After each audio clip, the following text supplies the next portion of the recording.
ternyata pada saat kita bangun tahun kedua, kita punya sponsorship terbesar di Indonesia.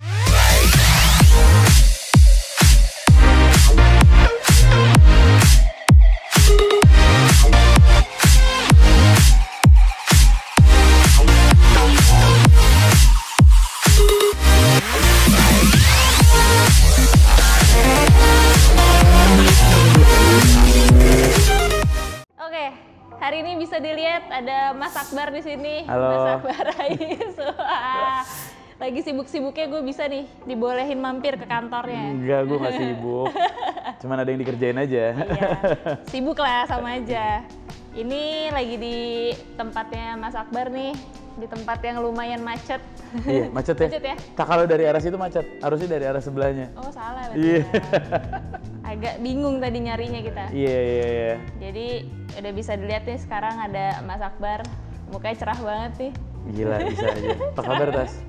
Baik, alhamdulillah. Mas Akbar gimana nih? Baik, alhamdulillah. Baik ya. Baik. Sibuk nih ya? Iya, lumayan. Bener-bener sibuk ya? Lumayan. Masih ada waktu jalan-jalan tapi ya? Ada dong, harus ada. Kayak kemarin dari Bali ya? Oh, iya. Itu kerja apa jalan-jalan tuh?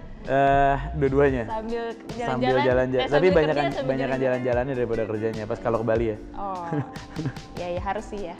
Ya kan udah lama nggak keluar kota juga, terus udah lama ya maksudnya kita kondisi kayak gini ya sekarang kan, jadi kayak butuh refreshing juga lah. Bener. Kan ada yang bilang work hard play harder gitu kan. Kan udah hard banget nih. Oke, kita langsung aja masuk ke segmen Kisuto, kisah sukses toko otomotif. Wah gila, amin. Seneng banget nih bisa ketemu Mas Akbar nih. Kan kemarin udah ke Pengepul, ke Jeki, terus ke Jepro, Iya. ya kan. Hari ini yang segmen drifting nih. Oke. Wih. Seru nih. Yang ringan-ringan dulu deh. Apa Kita ngobrolin dari ini dulu aja deh, passionnya Mas Akbar tuh di dunia otomotif tuh awalnya tuh gimana sih, kok bisa sih suka otomotif tuh dari kapan gitu? Ini pertanyaan yang jawabannya bakal menarik karena basically gue tuh nggak suka otomotif dulu. Nggak suka? Nggak suka, sebelum umur gue 20 tahun gue nggak suka otomotif. Sebelum 20 tahun?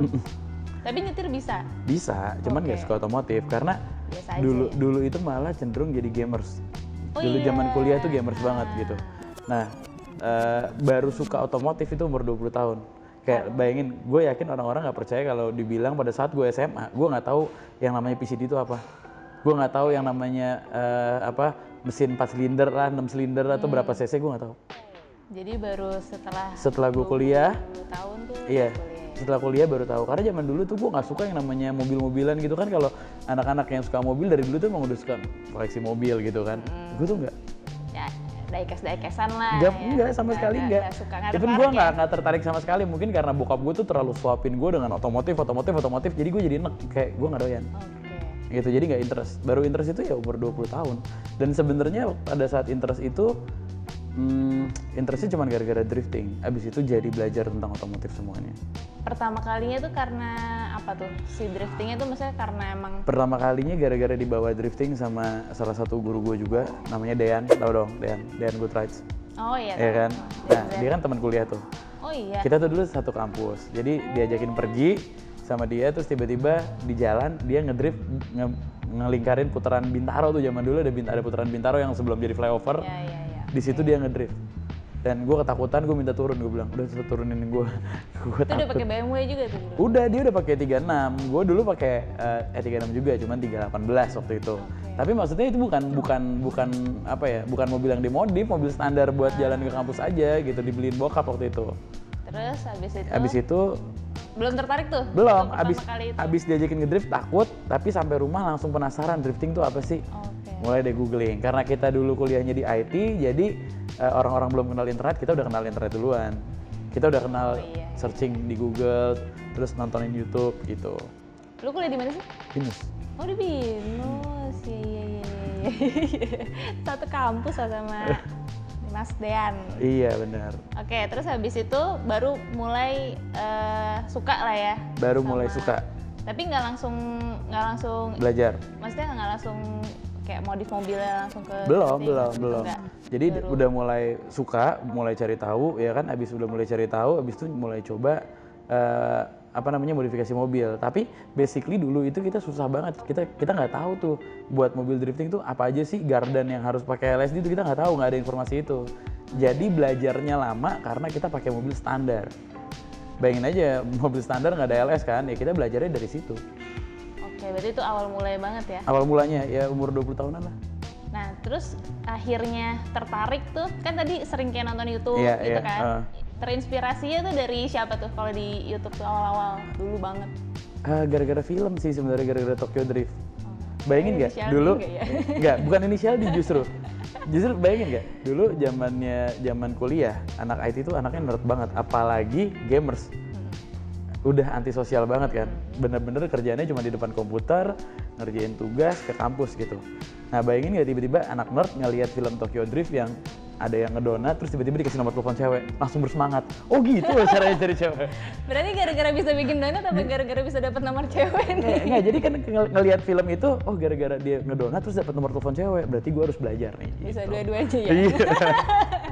Awalnya gara-gara itu beneran. Jadi gara-gara film ya? Gara-gara sama film. Kayak kemarin si John juga beli Lancer Evo tuh karena gara-gara nonton film. Film itu juga, Iya. juga. Yang filmnya bagus sih. Terus akhirnya baru deh dari situ mulai. Baru habis itu mulai belajar. Dulu belajarnya juga ya tahu kan perempatan Pondok Indah. Tahu dong. Nah dulu itu belum ada di situ. Jadi di mana tuh? Ya itu awal-awal yang belajar, orang-orang belum ada di sana tuh. Gue, Dean, Veno, Lucky, Mimo, kita duluan lah yang main-main di sana. Kita yang bermain di perempatan Pondok Indah. Jadi latihannya, awal ya? Iya, kita latihannya seminggu sekali hari Jumat. Kalau yang anak derak ke Asaf, kita ke Pondok Indah. Iya. Itu dulu kita bikin kayak gitu. Itu tahun berapa ya? 2007 lah ya, 2009 lah, 2007 sampai 2009 tuh awal-awalnya. 2008, 2009 tuh Pondok Indah. Asap ya masih rame tuh. Masih rame banget, masih rame yang banget. Mobilnya seru-seru tuh. Iya. Oke, terus habis itu udah mulai berarti waktu itu tuh udah langsung terjun ke balapnya belum sih? Waktu itu kan tahun 2007, belajar 2008. Pertama kali terjun balap itu tahun 2009 yang kejuaraan drifting beneran ya. 2006 pernah drifting, tapi driftingnya pakai waktu, jadi bukan yang drifting banget gitu loh, lebih ke arah rallycross kali ya, lebih ke arah autocross.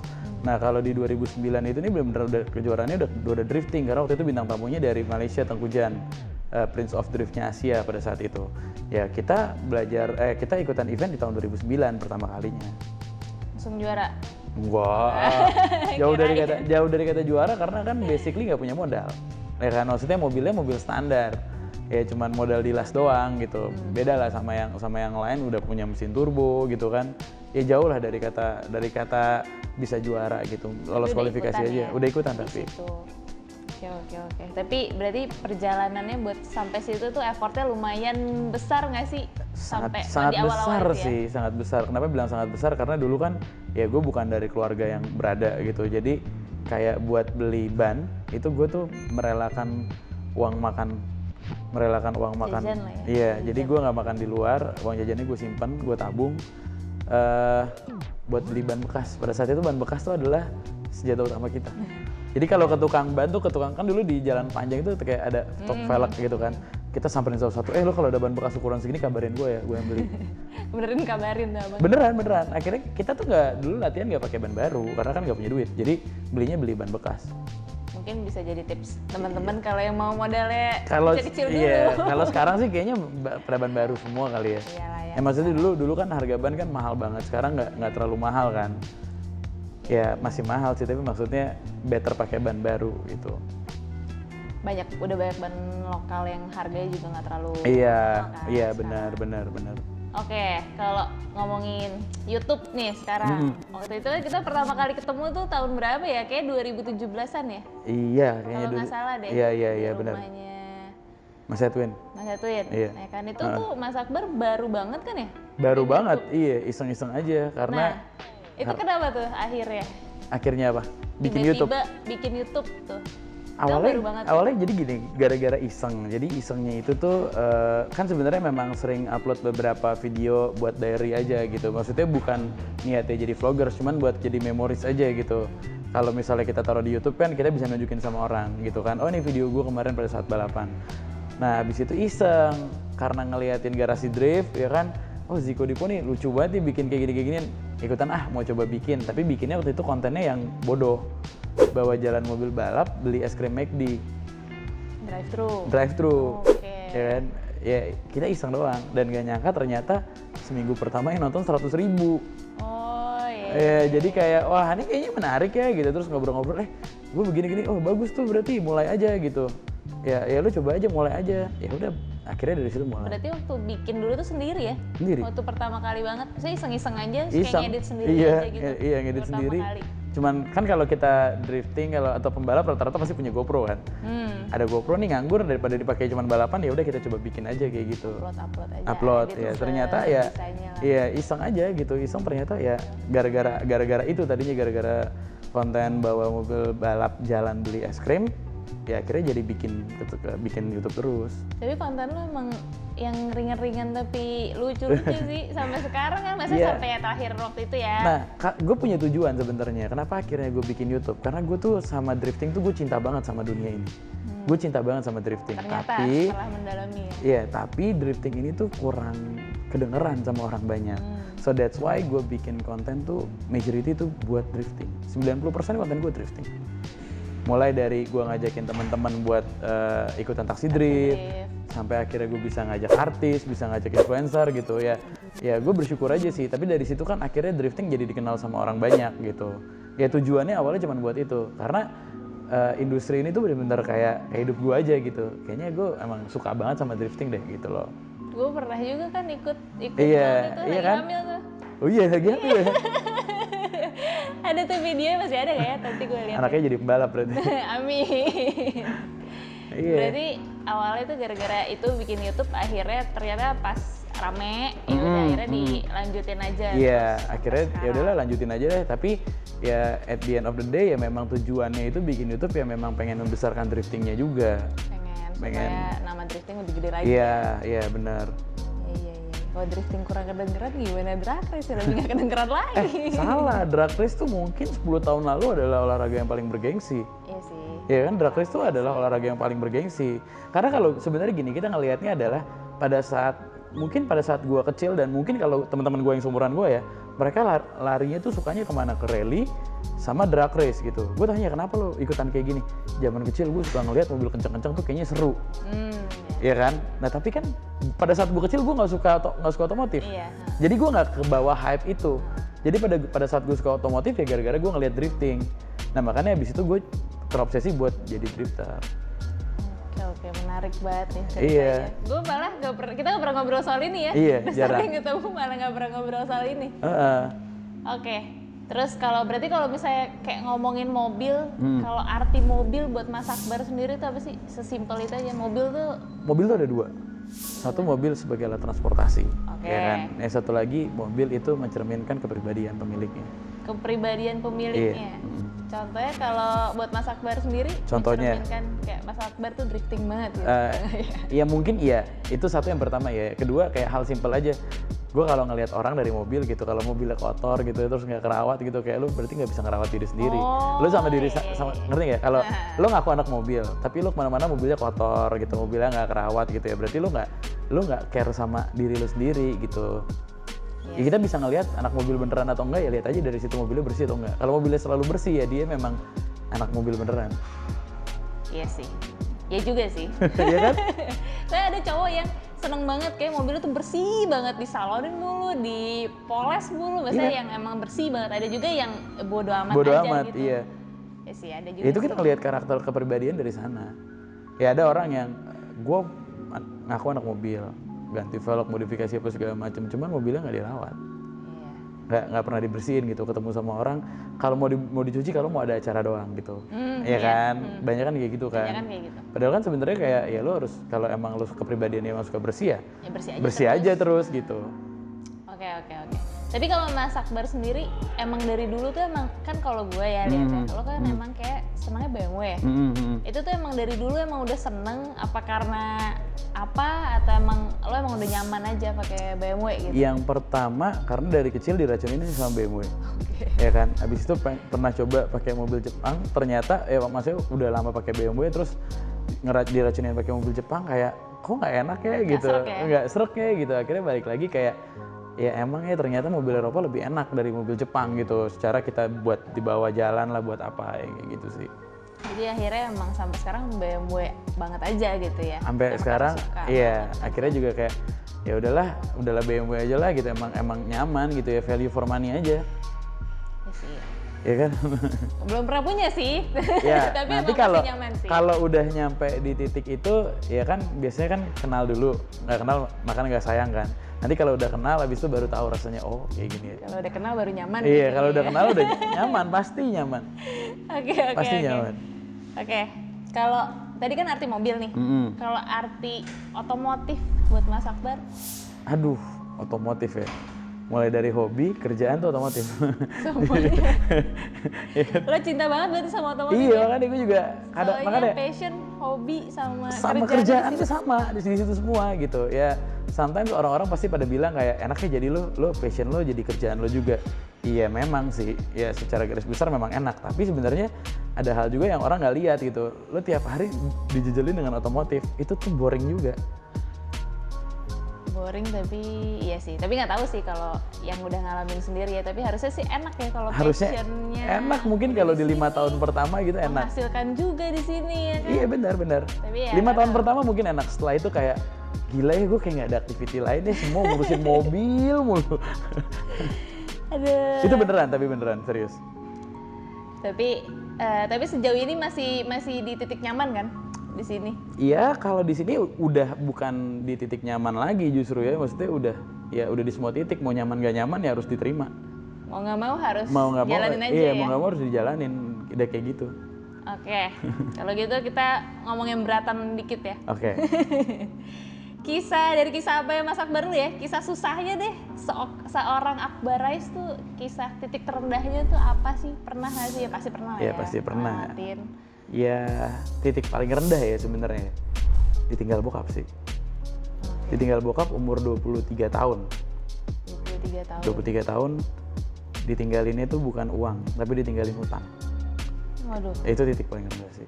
Ya maksudnya pada saat itu ya, maksudnya bukan dalam artian kita nggak bersyukur gitu. Ya kita ditinggalin aset, tapi secara uang ditinggalin utang gitu. Cuman ya nggak masalah juga buat kita. Tapi ya itu adalah titik terberat karena bayangin ya umur 23 tahun, waktu itu gajinya mungkin sekitar pendapatannya 3 juta kali sebulan deh. Terus harus punya adik yang masih sekolah, masih punya 3 gitu, harus ngurus rumah gitu kan. Oh dulu tinggi? Iya, jadi ya agak berat aja titik terendahnya di situ. Struggle-nya waktu itu ya jadi banyak belajar juga. Jadi banyak belajar, ya pada saat itu kan sebenarnya udah drifting kan. Jadi pas tinggal bokap tuh gue sampai pernah kayak gue berhenti drifting. Oh, sempat berhenti. Gue nggak bilang vakum pada saat itu. Gue bilang gue mau berhenti drifting. Kayak ya udah gue tinggalin gitu. 2 tahun. Gue sempat 2 tahun dari bokap gue meninggal sampai 2015 gitu, 2013 ke 2015. Berarti waktu itu sempat kerja dulu di mana gitu? Iya, sempat kerja di agensi dulu. Oh gitu. Gue kira lu main drifting aja terus tiap tahun. Enggak. Iya. Terus akhirnya bisa balik lagi, berarti akhirnya? Bisa balik lagi gara-gara, kalau boleh jujur ya, gara-gara trust orang sih. Gara-gara kepercayaan orang gitu. Dan dari situ gue selalu bilang kalau trust itu mahal banget dan nggak bisa dibeli gitu. Jadi gue dipercaya sama banyak orang untuk running bisnis, terus dipercaya orang untuk kayak terakhir mungkin yang lo tahu di tim balap waktu gue bikin tim HGMP gitu. Itu kan gue ditrust banget sama orang kayak oke deh lo runningin tim gue. Oke. Tapi lama juga kan ya? Lama. Pada saat itu gue cuma bilang gue akan runningin tim ini. Cuman gue minta manajemen fee gue 10-15% setiap transaksi apapun, mau latihan kayak mau balapan, mau bangun mobil gitu. Dan dia bilang oke, nggak ada masalah as long as ya udah. Nah dari situ kan kalau orang lain ya yang gelap mata gitu ya, dia udah dapat manajemen fee terus dia ngambil cuan lagi, tapi gue nggak. Di situ gue kayak gue benar-benar jaga trustnya dia. Harganya 1 juta ya gue akan bilang 1 juta, tapi gue akan ngecas lo 1.150.000 gitu loh. Ya udah kayak gitu. Ya trust sih yang paling yang bikin berhasil adalah trust. Luar biasa ya. Belum pernah tahu soalnya ceritanya. Padahal kita udah sering ngobrol. waktu itu sampai ngobrol soal ya YouTube juga ya. Iya, Kita YouTube. udah sempet ngobrol soal YouTube juga. Berarti HGMP sekarang Udah bubar. bubar ya? Udah bubar karena waktu itu ya ada internal problem lah ya, internal problem, dan sebenarnya waktu itu namanya mau dilanjutin sama orang, tapi karena gue yang bikin, gue yang bentuk, ya gue bubarin lah. Secara digital asset pun juga gue bubarin gitu, karena menurut gue kayak itu gue yang create gitu. Iya. nggak boleh dimanfaatkan sama orang, takutnya malah jadi yang nggak bagus. Iya. Gitu. Udah tahu namanya nama Mas Akbar kan dari awal. Nggak tahu dibentuknya bakal kayak gimana. Iya, karena kan apapun yang terjadi dengan nama itu pasti Akbar Rais, ya kan? Udah dikenalnya itu. Iya, karena tanggung jawabnya berat. Iya, Tanggung jawab itu gede banget.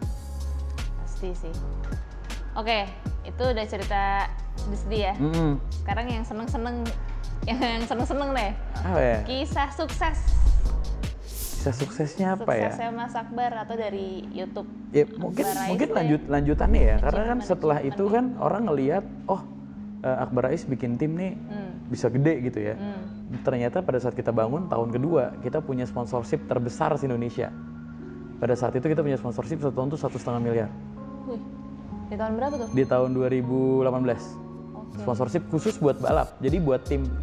Jadi kalau dulu kan balapan itu kayak lo per event, ya lo per event akan gue kasih uang sponsorship gitu. Kalau waktu itu gue berhasil bikin, kalau lo mau support gue, lo percayain sama gue akan pilih event mana aja yang mau gue pilih. Tapi value gue 1,5 M setahun, dan itu ya deal. Deal. Jadi bukan sponsor yang nentuin kita mau kemana, tapi kita yang nentuin sponsor, lo ikut di sini ya, lo ikut di sini gitu. Pengen ikut yang mana? Iya, dan itu belum pernah kejadian di tim balap manapun di Indonesia. Ya maksudnya sponsor sebesar itu gitu kan, terus juga ya kita ikut waktu itu kejuaraannya apa ya? Kita ikut 3 touring, kita ikut, terus slalom kita ikut, sama drifting. Tapi yang paling gede kan drifting, karena kita memang mau ngejual driftingnya. 2018. 2017 ting, lupa. Antara itulah 2 tahun itu. Sebelum pandemi lah, pokoknya. Ya sebelum pandemi. Setelah itu akhirnya kan tim bubar nih. Ya setelah itu selesai akhirnya tim bubar. Tapi ternyata balik lagi nih ke trust. Sponsor-sponsor nih masih pada trust nih sama gue nih. Mas, ayo dong, lo nggak mau ngedrift lagi? Oh ya, gue udah nggak ada tim. Gue lagi mau bikin tim baru lagi. Ya udah mas, tim apapun lo, gue akan support ya. Oke, barulah habis itu terlahir ER Team. ER Team tuh tim sendiri gitu loh. Waktu itu gue sama Arya, sama-sama AR kan, Akbar Rais, Arya Ramadan gitu kan. Nah ER Team itu belum sampai 5 bulan berdiri, kita udah punya sponsor besar pada saat itu. Lagi gitu, dan ternyata ya alhamdulillahnya dapet trust lagi dari brand untuk kayak, yaudah yuk kita kerjasama gitu. Nah habis itu ya ke Intersport. Nah itu salah satu brand yang gede lah gitu dari sponsor kita, dan itu juga merupakan balik lagi kita ngulang kesuksesan lagi pada saat waktu di HGMP itu baru setahun kita punya sponsor BJB yang gede banget. Nah di tahun kita bubarin dan kita bikin tim baru, beberapa bulan kemudian kita deal dengan angka yang lebih gede lagi gitu. Cuman angkanya kayaknya nggak perlu disebutin, tapi lebih besar lagi karena kita nggak cuman disponsorin balap aja, tapi kita juga bikin acara buat dia. Acara ya pokoknya acara buat buat Intersport. Waktu itu kita bikin waktu itu Intersport Drift Day. Jadi hari kita latihan sebenarnya, cuman kita invite orang buat ikut jadi passengers. Iya, waktu yang Alinka juga ikut atau? Iya, Alinka juga part of dari tim kita. Nah makanya pada saat kita dapat sponsor dari Intersport, barulah Alinka sama Dani Ferdito sama Vito gabung ke kita, ke ER Team itu. Iya. Gitu. Kalau itu nonton tuh. Itu udah yang the next level lah pada saat itu ya. Ya mungkin sih terakhir itu ya, sebelum kita masih dikontrak sama Intersport, tapi sayangnya pandemi, jadi ya stop kan. Ya perusahaan dia nggak ada dananya nggak boleh buat keluar untuk sponsorship kan, karena peraturan pemerintah. Lagi pandemi juga nggak bisa bikin Iya. juga kan. Terus habis itu kan kalau di balap ya. Iya. Kalau achievement dalam hidup gitu atau sebagai Apa YouTuber ya? deh. Sebagai YouTuber ya, jujur sebenarnya mau dibilang sebagai YouTuber tuh gue nggak ngerasa gue YouTuber gitu, karena basically yang gue kasih itu banyak kan konten edukasi sama awareness buat drifting gitu loh. Jadi kayak akhirnya kalau di YouTube sendiri ya mungkin kayak seiring berjalannya waktu gitu ya, ternyata banyak brand-brand yang suka gitu kayak dengan konten gue yang gue bikin, tentang ngawinin segala macam konten lah dengan drifting gitu. Akhirnya ya kita tetap lanjutin bikin tuh di YouTube gitu. Ada beberapa brand lah yang sempat nempel ke kita, dan balik lagi nih karena kita juga mau eksklusif, jadi kita tuh nggak mau semua brand yang ambil. Karena pada saat itu gue mikir gini, gue ini berhasil karena trust, ya kan? Dan kenapa gue bisa dapet trust? Karena gue punya loyalty yang tinggi. So that's why dari sana gue nggak ngambil banyak brand. Jadi kalau misalnya lihat kayak brand-brand sekarang yang ada di gue, ya gue mau karena mereka memang udah loyal dari gue pertama gitu loh. Nggak banyak tapi kan juga nilainya Ya, besar. amin. Sama aja. Ya tapi sampai akhirnya gue bikin sekolah drifting. Gue bikin sekolah drifting, gue dapet attention lah dari partner gue kayak, bro ya kita bikin sesuatu di otomotif, apa yang belum ada? Gue bilang yang belum ada edukasi, gue bilang sekolah drifting gue bilang, dan itu gue yakin akan jadi besar gitu. Kenapa? Karena banyak orang yang sekarang mau belajar. Kalau kita bicara, iya, kalau kita bicara soal otomotif itu kan orang mau masuk ke sana sulit kan. Jadi mereka harus punya mobil dulu, apa dulu segala macam, banyak deh perjalanannya. Pasti kendalanya di nggak punya mobilnya sih. Iya, Lumayan. itu modalnya juga gede. Jadi kita bikin yang simple. Nah, gue di okein sampai pada akhirnya beberapa brand sponsor gue juga, kok keren sih lo bikin ini, gue mau dong support, apa yang bisa gue support nih buat sekolah. Muncul sampai akhirnya mungkin achievement terbesarnya adalah ketika satu brand ATPM, gue support dong. Ah, lo mau support sekolah gue, lo yakin? Iya, gue yakin, gue suka dengan edukasi lo. Ya udah, akhirnya BMW yang nggak pernah sponsorin orang, itu kan brand yang paling pelit. Sorry ya BMW. BMW itu adalah brand yang paling pelit ya kan, nggak pernah sponsorin orang. Yang pernah disponsorin itu cuman timnya Om Geri Nasution aja, karena Om Geri juga salah satu instrukturnya BMW kan.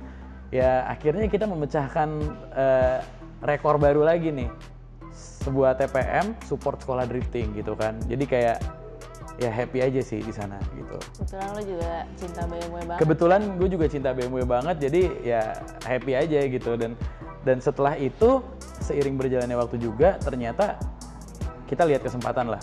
Kita lihat kesempatan di mana pada saat lagi pandemi gini ternyata brand-brand banyak yang lari ke digital. Mau nggak mau semua dana-dana brand yang harus dia keluarkan untuk marketing tuh harus diplot-plot ke digital.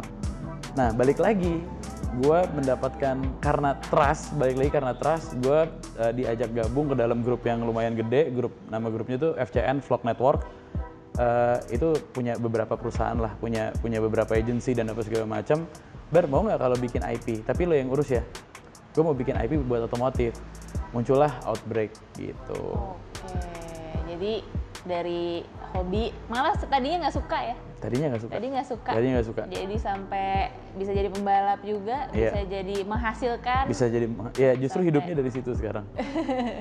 Tapi lo pernah nggak sih, kadang suka mikir, dulu gue nggak pernah nih kepikiran ini, kan lo bilang lo nggak suka kan otomotif dulu. Iya, gue sama sekali nggak kepikiran dulu. Sampai ada di tahap ini lo pernah kepikiran nggak sih kayak, wow, gue bisa di tahap ini nih, dari tadinya gue nggak ngerti, gue nggak suka gitu. Sebenarnya ya, dulu berpikir kayak gini nih, ini real ya. Dulu mikir pada saat ditinggal bokap, gila, gue gimana ya cara beli mobil ya, harga 100 juta gitu. Uang dari mana ya gue beli mobil 100 juta? Kayaknya nggak mungkin deh, gimana ya hidup gue ya, apa segala macam. Ya dulu mikirnya kayak gitu. Iya. Dulu benar-benar mikir kayaknya gue nggak bakal mungkin punya mobil nih, gila mobil dari mana? Pas bokap udah nggak ada lagi, semua mobil udah kita jual lagi kan, kayak nggak mungkin lah kita beli mobil. Mau duit dari mana gitu kan, gaji 3 juta dikumpulin setahun aja cuma 36 juta, sedangkan biaya hidup di Jakarta nggak mungkin gitu kan. Ya dulu kepikirannya kayak gitu, sama sekali nggak pernah ada mikir kalau gue bakal punya sekolah, bakal punya sirkuit drifting, bakal punya satu kantor digital gitu, kayak nggak kepikiran. Bakal di-trust sama banyak brand. Ya dulu soalnya basically ya itu tadi, sebenarnya kuncinya cuma satu, yaitu trust sama loyalty aja gitu. Jadi ketika gue bisa berada di sini ya karena gue punya trust yang nggak bisa dibeli gitu loh. Berarti selain IT yang misalnya yang lo kuasain, lo juga berarti kan ngerti lah gimana cara manage-nya. Semua misalnya kayak bikin si tim balap aja deh, itu kan lo mesti mikirin banget kan semua-muanya. Berarti kan emang niat dan emang lo ya. Iya kebetulan aja banyak baca dari luar cara mereka manage kayak gimana. Ya sekarang kan kita tinggal ATM, amati tiru modifikasi gitu kan. Kita ngelihat tim-tim profesional kayak di F1 ngeliat nih strukturnya F1 tim balapnya kayak gimana sih. Oh mereka punya ada head mekaniknya, ada yang buat bagian marketing. Gue bilang marketing buat apa tim balap, pelajarin. Oh ini loh yang dibutuhin sama brand-brand luar, sama brand-brand untuk bisa nempel gitu loh. Karena kan basically dulu mikir kayak gini, waktu ngelihat balapan F1 tuh Rolex lihat di mana-mana. Oh ini loh yang namanya branding. Secara gue nggak punya kuliah basic lo soal itu kan. Gila sampai gue ngelihat di sarung tangan balap itu ada jam gitu kan. Padahal bukan jam, cuman motifnya aja ada jam. Oh ini loh buat placement sebenarnya. Kita belajar kayak gitu. Akhirnya kita modifikasi lah dari luar. Oh kita di Indonesia belum sanggup untuk yang kayak gitu. Coba deh kita bikin kecil-kecil dulu gitu. Justru sebenarnya yang bikin kita bisa gue sampai sekarang kayak gini itu sebenarnya adalah di kreatif. Karena sebelum orang-orang melek digital, gue udah melek digital duluan. Thanks to Binus gitu kan. Karena pada saat itu orang-orang belum pada melek digital, kita semua udah jadi anak warnet ya kan. Even gue pernah jaga warnet sebenarnya. Gue karena gue gamers, gue pernah jadi operatornya warnet gitu aja. Ya bodo amat gitu kan. Demi main game supaya keluarin costnya dikit, ya udahlah nggak apa-apa. Tapi dulu gamers banget. Oh dulu gue gamers banget. Kemarin masih sempet kan ikut yang PUBG itu ya? Masih, ya itu cuman, nah kalau itu baliknya itu akhirnya jadi hobi. Kebalik ya. Kebalik, jadi sekarang kalau gue main games itu cuman distract kalau gue lagi boring banget sama kerjaan otomotif gitu ya, ataupun hobi otomotif ya, gue distractnya ke games gitu. Makanya gue punya teman-teman di dunia games juga. Keren. Gitu. Inspirasi banget nih. Ternyata. Gue kira tuh lo emang udah banyak duit, terus lo balap. Kayak, wah udah disponsorin, udah enak deh pokoknya. Gue sesimpel itu ya. Gue punya mobil balap sendiri, itu pertama kali itu tahun 2016. 2017, sorry. 17 malah. Iya. Itu pertama kalinya gue punya mobil pribadi gue, mobil drift pribadi gue. Sebelumnya gue selalu jadi supir tembak, bawa mobil orang, joki, orang, iya. Joki. Sebelumnya malah cuma jadi supir tembak aja, jadi joki. Proses lah ya. Iya, itu proses lah. Hebat lah. Hebat. Kita belum pernah ngobrol seserius ini loh. Iya. Oke, ya udah. Berarti kita bahas dikit lagi deh nih sebelum ditutup, kayak bisnis yang lo jalanin berarti sejauh ini udah merambah ke media juga ya? Apalagi tadi Outbreak, yang baru ya? Yang baru ini adalah Outbreak. Jadi gue bikin satu media yang dimana target gue sebenarnya adalah lebih ke generasi Z. Karena kan kalau gue lihat sekarang media-media ini kan serius gitu kan. Serius dalam artian selalu ngebahas tentang mobil baru gitu kan, dan selalu ya media kan hidupnya dari sana, APM gitu loh. Gue mau ngegeser, kalau balik lagi kreatifnya gue coba bikin orang Indonesia itu kan pengguna mobil nih, let's say 90% pengguna mobil. Paling cuma 10% yang jadi anak mobil, ya gak? Mungkin nggak nyampe 10%. Pengguna mobil masih ada 80% lainnya. So that's why gue bikin konten otomotif yang lifestyle ataupun yang di luar dari anak-anak otomotif gitu loh. Tapi orang mau ngeliat dan jadi belajar gitu ke otomotif. Berarti itu udah ngejawab visinya ya? Nggak usah ditanya ya, visinya ke depan udah dijawab semua. Ya udah, pesan lo aja deh. Biasanya lo suka ngasih pesan apa sih ke orang-orang, kayak saran-saran lah? Ya kalau gue sih mungkin balik lagi tadi ya, kalau misalnya lo mau melakukan sesuatu gitu, satu yang pertama lo jangan setengah-setengah. Jangan setengah-setengah, totalitas ya? Gitu. Kayak ada orang yang pernah bilang sama gue, dokter umum sama dokter spesialis mahal mana? Dokter spesialis. So that's why gue akan di dunia drifting terus, karena gue akan menjadi spesialis drifting. Oke. Jadi kita harus sadar value aja gitu. Ya paling banyak mungkin kalau teman-teman yang nonton kayak ya satu, trust itu adalah hal yang paling penting gitu. Yang kedua ya lo jangan pernah setengah-setengah untuk ngelakuin apapun gitu. Kalau bisa all out. Yang terakhir adalah lo harus kreatif. Iya sih. Lo harus berpikir out of the box.